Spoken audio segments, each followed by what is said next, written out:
a esta hora aproximadamente, con Manuel Heil. Él es un referente del Manifiesto Argentino, una agrupación política que se dedica a pensar y a repensar cosas que hacen falta muchas veces en nuestra sociedad argentina, pasarle un poco el limpia parabrisas para poder ver bien dónde estamos, qué estamos haciendo y qué cosas podemos ir mejorando.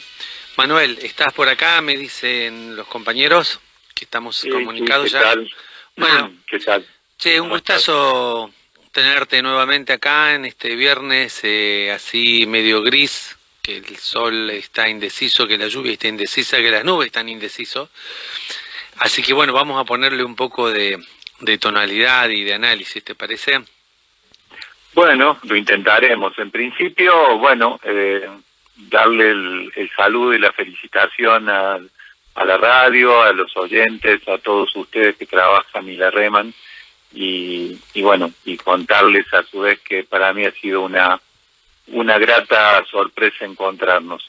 Y bueno, espero los viernes con ansias para tratar de, como decís vos, llevar algo sobre todo de reflexión. No sé si mucho análisis, pero sí de reflexión sobre temas que a veces nos pasan por arriba y que creo que los ciudadanos necesitamos tener en cuenta. Contanos, Manuel, la semana pasada estuvimos abordando un tema y querías seguir con la misma línea de trabajo.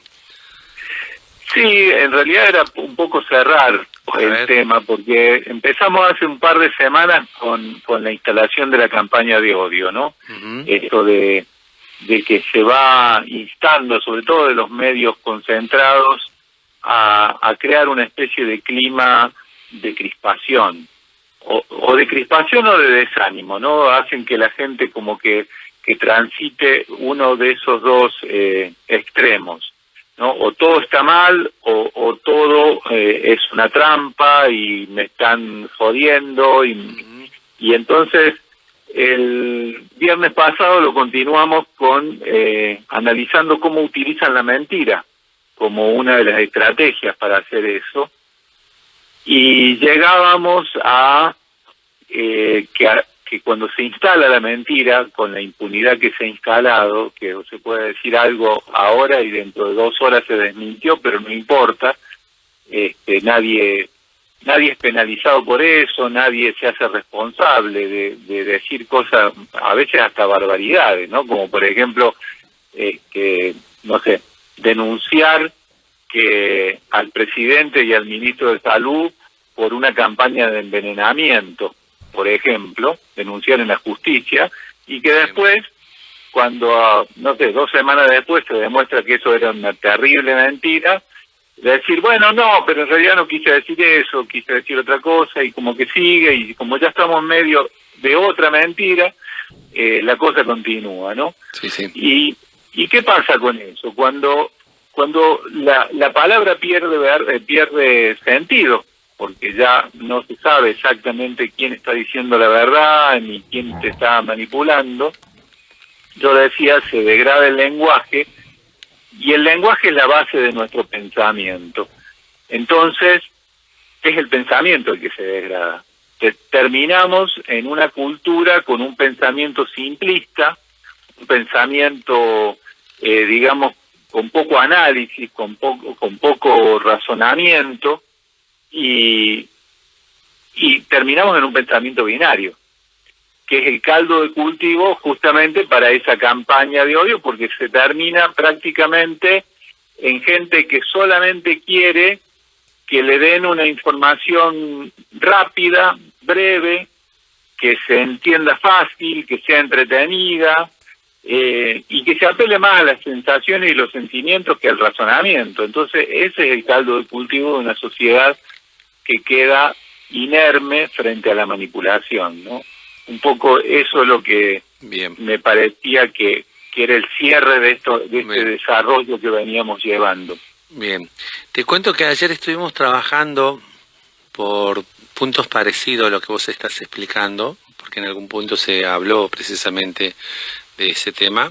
Si bien el tema a trabajar fue el COVID y las decisiones de los gobiernos, en un libro que hace poquito publicó Daniel Feierstein, Ajá, y que sí, es lo he escuchado, sí. bueno, entonces ayer viste que él marca ahí un poco estas cuestiones de las malas prácticas, para ponerle con otro nombre, pero para ser claro, de los dirigentes políticos de tomar esto como una permanente uso para llevar agua para su molino a costa de construcción de confusión en la población, y esa Ujú. confusión no es nada más y nada menos que una sumatoria de desconfianzas a medidas políticas de los gobernantes, y esa desconfianza hace bueno, a que por mucho tiempo no te quieras inocular la vacuna, por mucho tiempo desconfíes, por mucho tiempo pensar que es una dictadura porque te mantiene encerrado, por mucho tiempo. Y no nos lleva más que a multiplicar las muertes este tema, porque no es, digamos, esto no es una cosa que digamos, bueno, sí, lo único que perdimos fue el color de la campera. O perdimos un avión de un viaje. Estamos perdiendo vidas, y esas vidas son vidas Sí, que cercanas, y después hay una no explicación ante tanta angustia de encontrar un familiar que con suerte entraría a un hospital, porque hasta ahora hasta eso está vedado. exacto. Y eso si vos lo mirás la emergencia, que es harto evidente que todas estas campañas terminaron generando tanta confusión que hubo gente que se terminó quizás muriendo porque no se vacunó, porque desconfiaba. Pero si vos lo mirás más allá o quizás más profundamente, sacando esta emergencia de la pandemia, en general han logrado instalar una sociedad que no se preocupa o no toma, quizás sí se preocupa, pero no tiene los elementos para tomar en sus manos decisiones que son trascendentales para su vida. Más allá de esta Exactamente, emergencia, de si me vacuno o no, que ya es el colmo. Pero exactamente. llevándolo más allá, qué sé yo, ¿qué hace una persona de un pensamiento simplista, como digo yo, o pensamiento binario, que termina parado en un extremo de la grieta y solo recibe información de ese lado y se niega absolutamente a la conversación o a la discusión cuando alguien le dice algo que está fuera de lo que él cree? Simplemente te baja la persiana, simplemente no analiza, simplemente no se abre al tema. Entonces, por ejemplo, hoy es un aniversario de la batalla de Punta Quebracho. Sí, Yo me preguntaba, contá. ¿cuántas personas, cuántos ciudadanos comunes saben de qué se trata? Te diría que una inmensa mayoría ni siquiera tiene idea de qué estamos hablando. Acá me están haciendo con señas algunos jóvenes que estamos hablando de la época de los dinosaurios o algo así. Claro, claro. Y en realidad vos decís, bueno, ponele, es un hecho histórico, ¿no? Fue en 1846. ¿Tiene algo que ver con nuestra vida? Y una persona de pensamiento simplista, obviamente ni lo relaciona. Ni siquiera se hace la pregunta. Y si no se hace la pregunta, resulta que la batalla que empezó en la Vuelta de Obligado y que fue toda una campaña y que terminó en el triunfo de Punta Quebracho, porque en realidad la Vuelta de Obligado fue una derrota para las fuerzas nacionales, pero sí terminó siendo una victoria en Punta Quebracho, cuando volvían los barcos. Esa misma batalla se está librando hoy. Y la gente no se entera. Y vos me decís, ¿cómo que se está librando hoy? Hoy se está discutiendo y muchas organizaciones sociales, incluido nosotros, el Manifiesto Argentino, que fuimos de los que primero empezamos con el tema, estamos tratando de que se derogue la privatización del manejo del río Paraná, que por eso fue la batalla en aquel momento. Claro. Porque los ingleses y los franceses, que venían en conjunto, lo que pretendían era la libre navegación por el río, con lo cual ellos comerciaban, ellos hacían lo que querían, ellos entraban y salían del territorio argentino sin ningún tipo de control. Eso está pasando, de hecho, desde 1995, en que Menem les entregó el manejo del río a los privados. Y hoy eso se está venciendo, de hecho se venció el 30 de abril esa concesión y el gobierno lo prorrogó por 60 días más porque instalamos la discusión, porque si no se pensaba, yo creo que se pensaba renovar esa concesión. O sea que esa batalla se está dando hoy y la mayoría de la gente no se entera porque la metieron en ese simplismo, en ese pensamiento binario, que los temas centrales de la discusión sobre nuestra vida le pasan por arriba, o no se interesan, o están entretenidos en otra cosa. Muy bien. Esa es la consecuencia de la manipulación. Sí, sí. Muy bien. ¿Te parece que el viernes que viene puedas desarrollar bien todo lo que ustedes están planteando sobre los puertos y el río Paraná? Algo que, como vos bien decís, están laburando un montón y laburamos por ese tema. ¿Te parece?